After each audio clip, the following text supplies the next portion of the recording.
pasensyahan at baka maiyak lang ako rito. Di ba? At siyempre po, bago tayo magtuloy ay nais ko po munang batiin at ipaabot ang aking mapagmahal na pagbati sa lahat po ng aking mga subscribers, followers at mga viewers. Sana manawari, ligtas kayo sa lahat ng uri ng sakuna, ligtas sa lahat ng uri ng kapahamakan, bagkus ang darating na lamang sa inyo, swerteng walang katapusan. Ayan.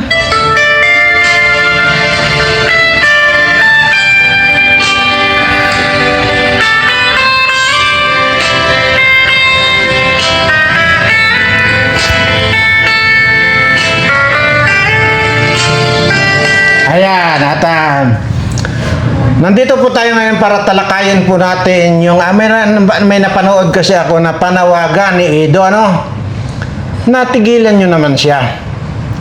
Tigilan nyo na yung mga copy-pick nyo sa kanya, no?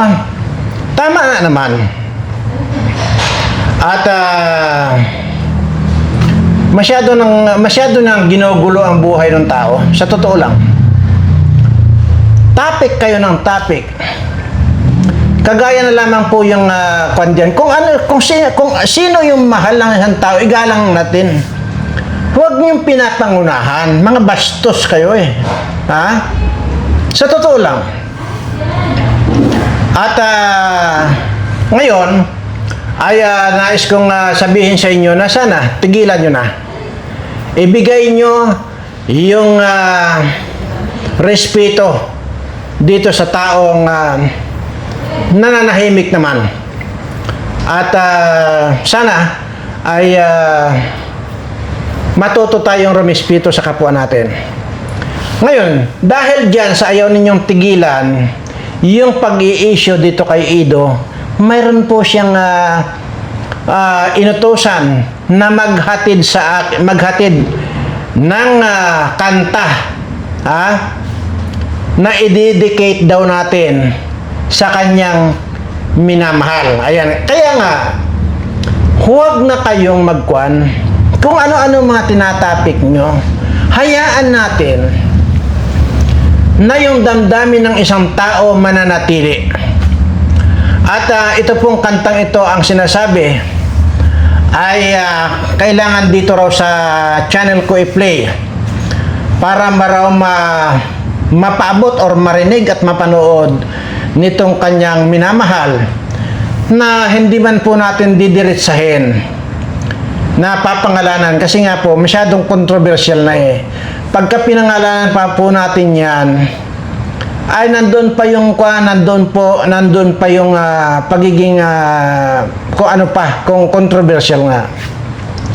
So itago na lamang po natin itong minamahal ni Edo na si sa pangalan niya na lang. Ano bang pwedeng itago na lang natin sa pangalan kaya? Sige, para madali. Ito po ay itago natin sa pangalang Anghit. So ayan po, para wala tayong mapapangalanan dito at walang may intriga nitong mga intrigira at intrigiro na walang nang ginawa kundi intrigahin itong si Edo. At mamaya po, pagkatapos po nito ay tatalakayin po natin yung lagi inyong dinuduldul kay Edo na kalab team itong si Bridget. Tatalakayin din po natin mamaya yan. Pero ang higit kong pagtutuunan ngayon dito ay ipiplay ko po rito dahil yun po ang request na dito ko raw i-play sa channel ko na para po maipaabot sa kanyang minamahal ang kantang ito. Talaga naku po, Diyos ko, maiiyak kayo dito. Maniwala kayo sa akin. Ihanda nyo yung mga kumot. Ihanda nyo yung kung ano man, yung mga kobrikama, kortina o ano pa man. Nahawakan nyo. Dahil tiyak, bubulwak yung luha ninyo. Grabe. Kaya dito, ito ay ipinadala na para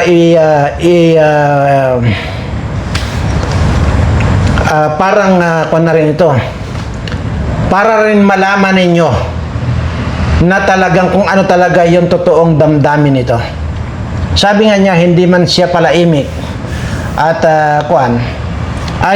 sana sa pamamagitan tong kantang ipinadala dito sa akin para daw sa kanyang minamahal na sabi ko nga pangalanan na lang natin ang hit ay grabe, maiiyak kayo dito, promise. Hindi na, wag na natin pagtagalin, no?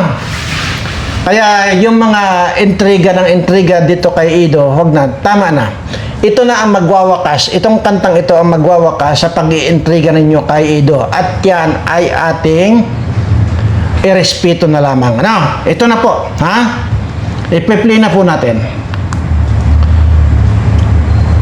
Ihanda nyo na, sabi ko, panyo, kumot, punda ng unan, kortina, maiiyak kayo sa kantang ito. Maniwala kayo.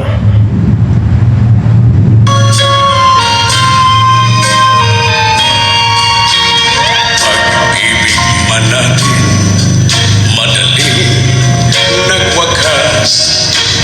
Di ako maniniwag, ito ay bukas. Kahit wala ka na, mahal pa rin kita. Yan na po yung sinasabi niya dito sa kanta, na kahit wala na raw sila, mahal pa rin niya. Kaya wag kayong intriga ng intriga, no? Yan ang maliwanag. Kaya nga pinadala niya rito, itong kantang ito, para sa ganun ay ma-play ko rito para din sa mga inggitiro at mga inggitira dyan na walang ginawa kundi mang intriga, no? Ito na ang kasagutan dito sa mga pag-iintriga ninyo sa kanya. Ano? Tuloy natin. Alam ko, pakiusap ko'y maririnig mo ba? Babalik ka lang dito sa piling ko. Tatanggapin kitang muli, wala nang sipayo. Madyanin mo, mensahe ng kantang ito. Tatanggapin kitang muli, walang sipayo. Diba? Maliwanag yan. So, ganun. Doon yung mararamdaman kung gaano kamahal ni Ido itong kanyang minamahal. Imaginin mo, kahit ipinagsigawan siya sa buong mundo na itong pamangkin daw ni Kuya Bal Santos Matubang ay manyak. Sino po bang tinutukoy noon? Itong si Ido. Pero sa kabila noon, ito pa rin yung kantang ibinigay niya, ipinurward sa akin at dito ko raw ipi-play sa channel ko. Tuloy. Buhay ng pag-asa, may pag-ibig pa rin. Ibabalik ko ulit itong araw natin. Lulo man ang araw sa kanlunan kumuti. Hindi ako naligalig, di ako nangamba. Pagkatala habang buhay, may sila Imaginin mo, ganon. Ganon ang pagmamahal ni Ido. Talagang nandoon yung pag-asa niya. Pero, ang gusto kong i-highlight talaga dito, yung arangkada or simula ng kantang ito. Ibalik natin sa una, no? Grabe, talagang nakakaiyak.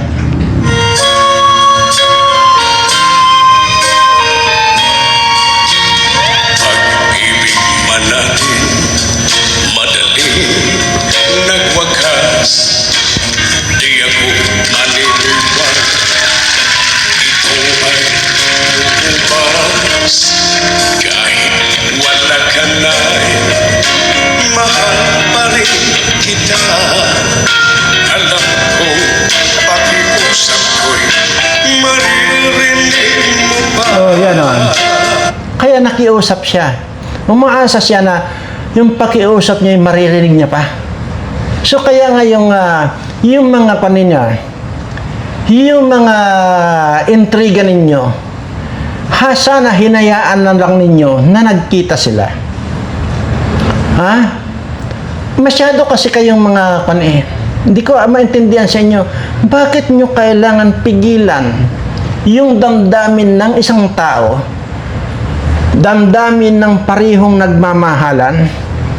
Pero yun ang sinasabi niya, nandoon ang pag-asa at paniniwalaan niyang sila'y magbabalikan pa. Tuloy. Balik ka lang dito sa piling ko. Tatanggapin kitang muli. Wala nang sipayo. Buhay ng pag-asa. May pag-ibig pa rin. Ibabalik ko muli itong araw. Ayan, treasure ni Edo na ginto yung mga nakaraan nila. Kaya gusto niyang ibalik yung gintong nakaraan nila. So, huwag na kayong intriga ng intriga, no? Huwag na. Ito na ang nagsasalita. Sa pamamagitan ng kantang ito, sana matauhan na kayo. Ano? Hayaan natin yung damdamin ng isang tao, damdamin ng dalawang nagmamahalan. At pagkatapos marinig ni Anghit itong kantang ito, maniwala kayo sa akin. Magkatai-tai ito. Maniwala kayo sa akin. Ay, nakakaiyak.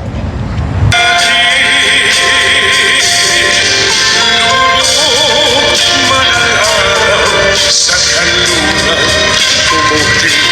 Hindi ako naligali.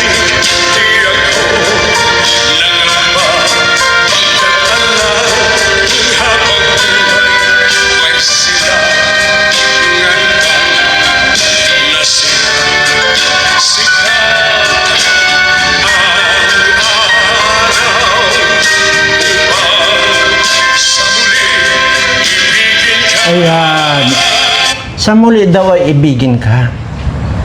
Napakagandang mensahe ng awiting ito. At umaasa pa rin na sa pag-iibigan nila, maaaring sa pangalawang pagkikita na nila, ay lulubo na kung ano man yung dapat na lumubo sa kanya. Dahil mahal nila ang isa't isa. Huwag nating ipagkait yun kay Edo.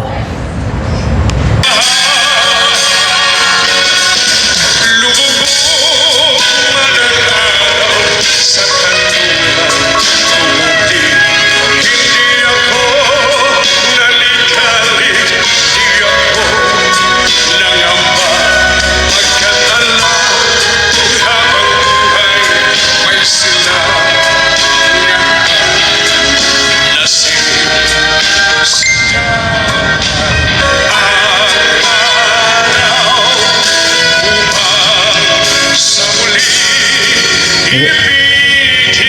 Oh, yan, tingnan nyo. So, tama na. Tama na ang intriga. Nakiusap na sa inyo si Edo na huwag nyo nang patuloy na bigyan ng mga intriga. At kung maaari, tigilan nyo na. Ha? Irespeto naman natin yung kahilingan ni Edo. At ngayon nga gumawa pa siya ng paraan sa pamamagitan ng kung sino man yung nagpadala sa akin at nakiusap na i-play ko raw ang kantang ito dito sa ating channel para sa ganun. Ay, hindi pala ating channel to, kundi channel ko lang po, no? Hindi po channel ni Dr. Bayag ito. Yan. Sa pangatlong pagkakataon, ibalik natin. Ayan.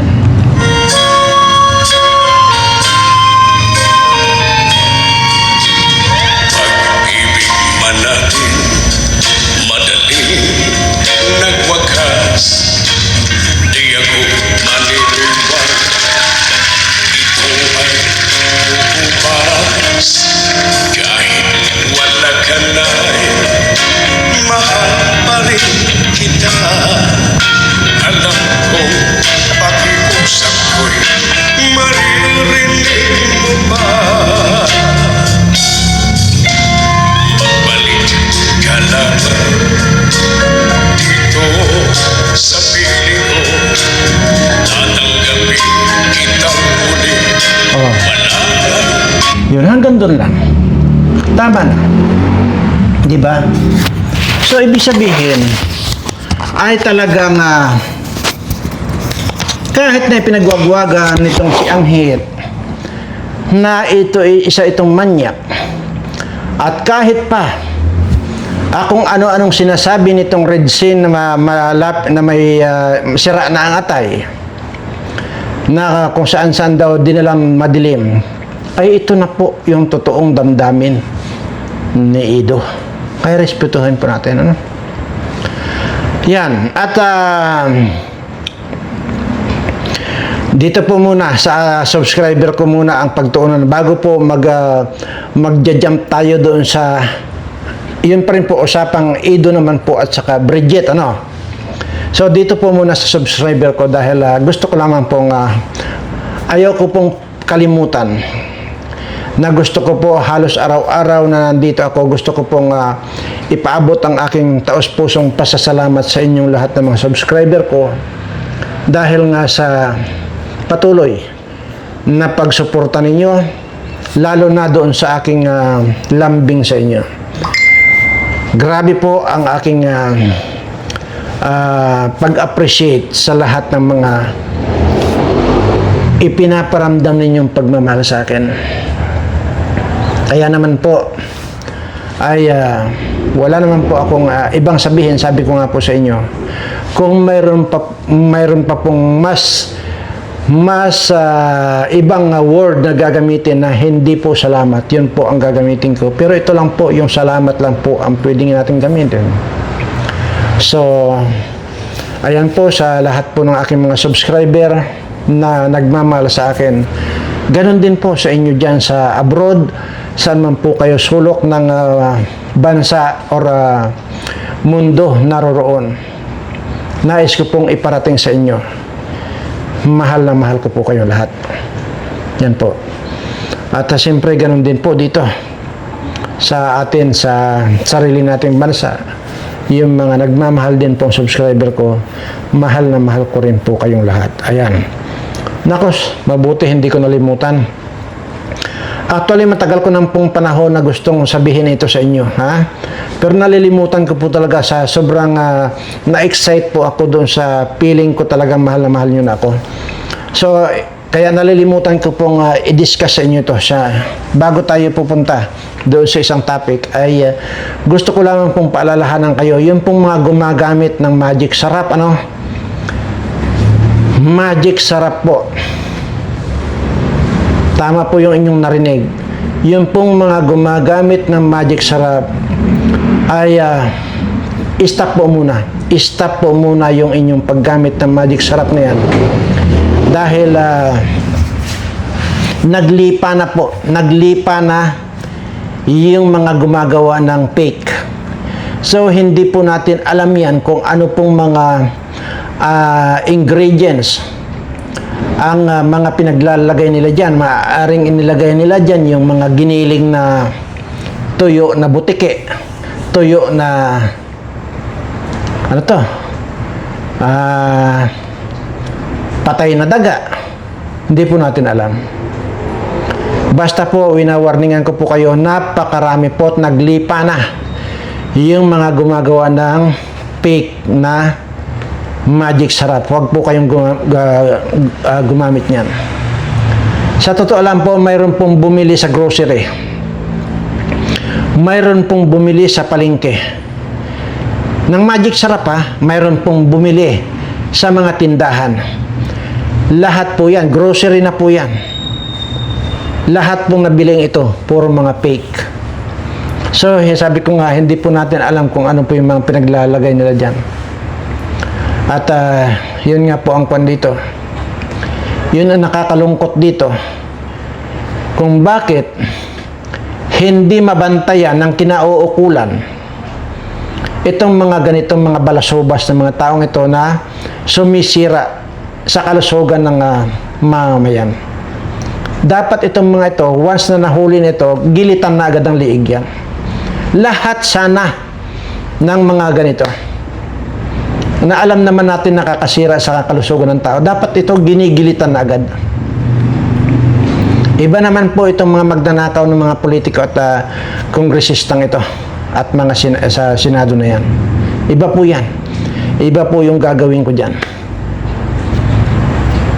darating po ang araw na wala na yung nagbaback up sa kanilang bangag. Darating at darating tayo dyan. Makikita ninyo kung papaano kung talupan yan para mga palaka at ibababad ko yan sa suka na may asin, may sili, yung mga buwakan ng inang mga tarantadong mga magnanakaw ng mga politikong ito. Maasahan po ninyo yan bilang ganti sa inyong pagmamahal sa akin. Gusto ko rin ipakita sa inyo kung gaano ko rin kayo kamahal sa pamamagitan ng paggilit sa mga magnanakaw nito na nagpapahirap sa inyo. Yan po ang pwede ninyong asahan sa akin. Ngayon, ay ulitin ko lang po, Magic Sarap, huwag na po kayong bumili. Kung kayo po ay maggugulay, muna kayo. Hindi ko rin kasi pwedeng i-recommenda ang Bitsin eh. Sa totoo lang. Pero bahala na po kayo kasi wala pa naman napapabalita nang may gumagawa ng fake na Bitsin. Basta dito po sa Magic Sarap, mayroon po.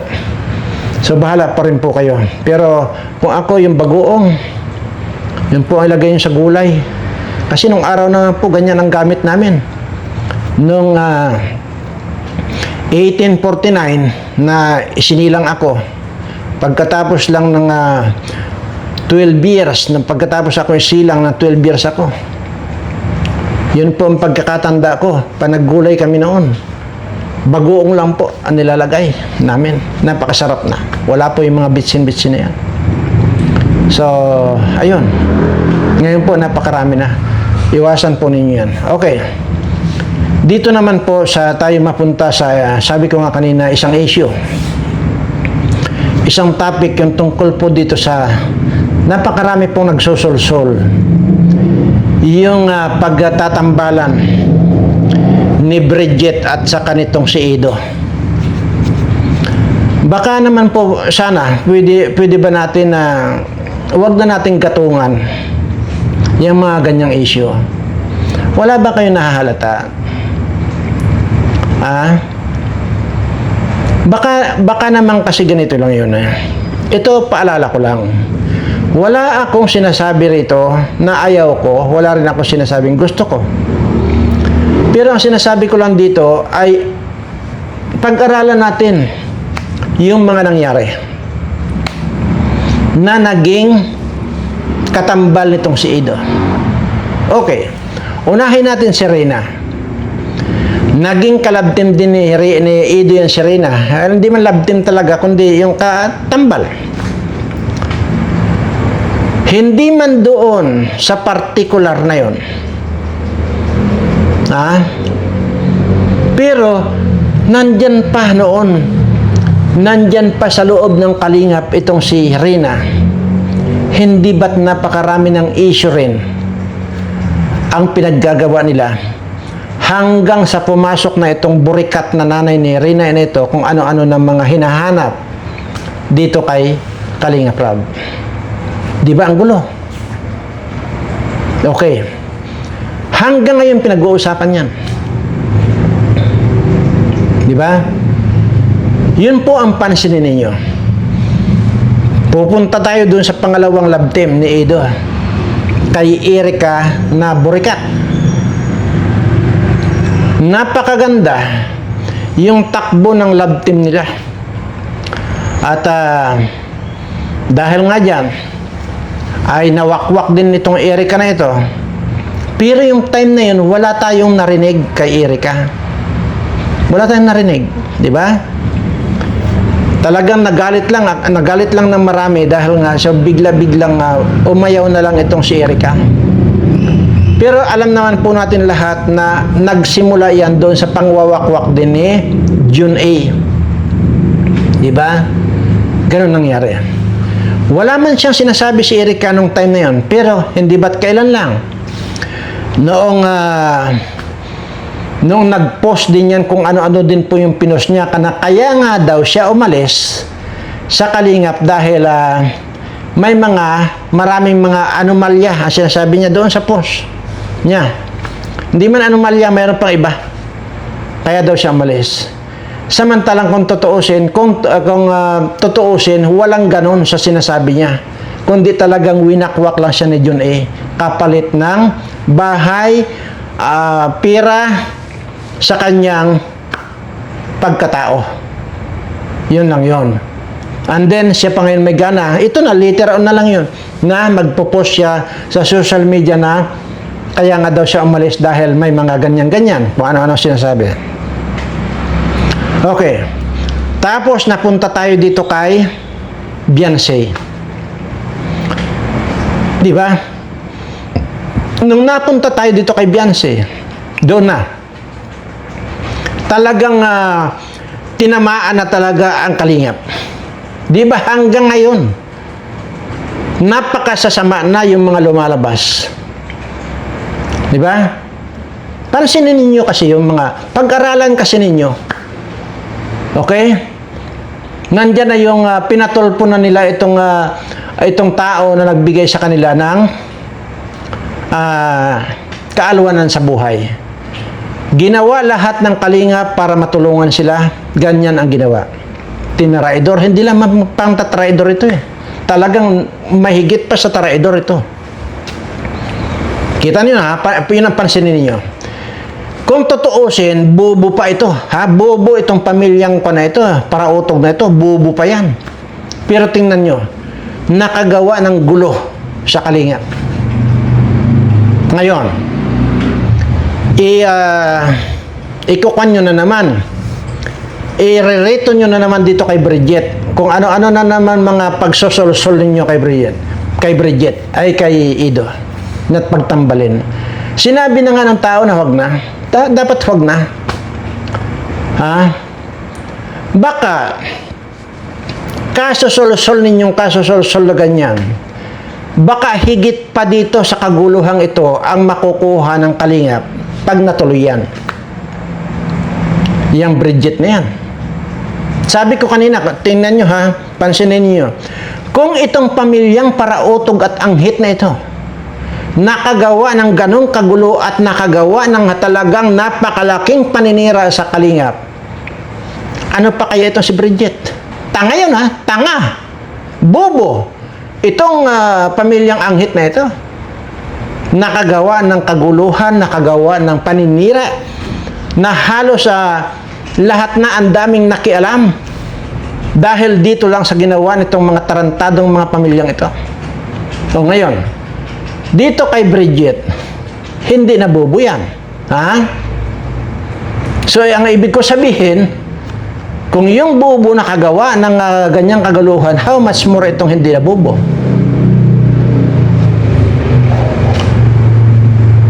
Iba ang pakiramdam ko diyan sa kinuha ninyo. Gusto ninyong i-post na tandem na yan. Sinabi ko, pag-aralan nyo. Mula kay Rina, kay Erika na Burikat, saka dito kay Beyonce, ngayon para dito na naman kay Bridget, pag-aralan nyo. Sabi ko nga po rito, wala kayong maririnig sa akin na tututol ako, hindi kagaya ng iba. May tututol, may aayon, may tututol, may aayon.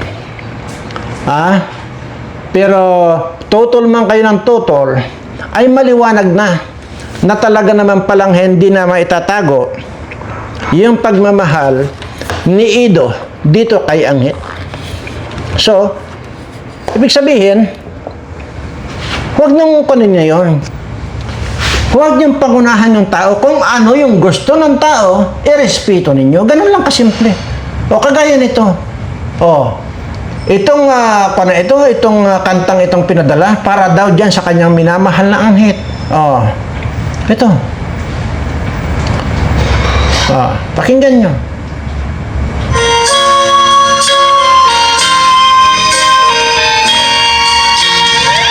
Pag-ibig man natin madaling nagwakas, di ako maniniwag ito ay bukas. Kahit wala ka na,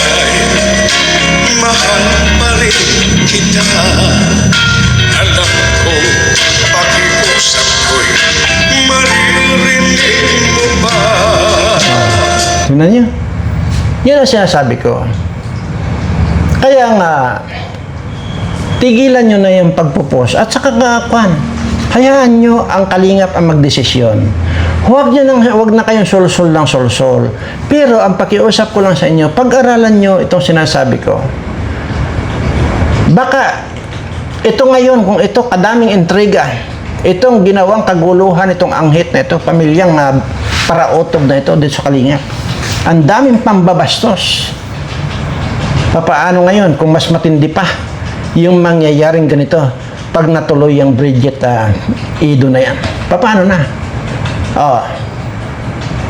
Tapos ngayon, biglang umaray. Biglang umaray ngayon itong si Bridget halimbawa. O ano ngayon ang mangyayari noon? Oh. Dito ang mangyayari, nako, Mariusep naman kayo. Na naman, tusok-tusok na naman, at nerve pain na naman. Try the most doctor Yan!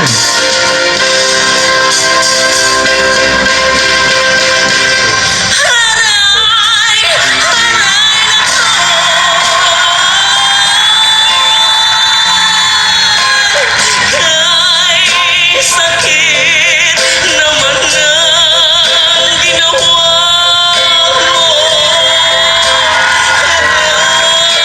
mo. Paano ngayon?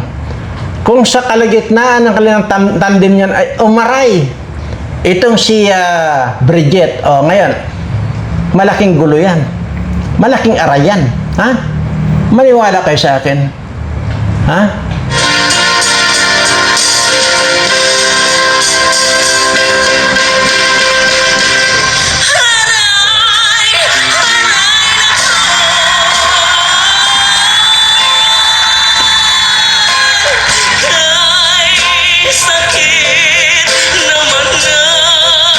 Yan. Pag biglang umaray yan si Bridget, alam nyo ng kasunod yan. Mangyayari na naman itong mga pangbabalohura sa kalingap. Kung maaari kasi, sa totoo lang, kaya ko dinidiscuss ito dahil ayaw ko nang maulit ito.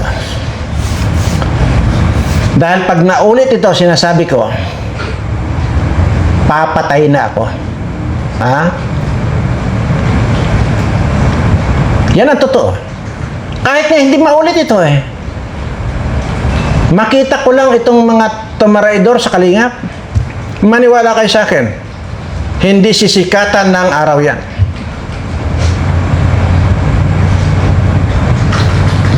Kaya, yun lang ang iniingatan ko. Baka maulit, talagang papatay na ako.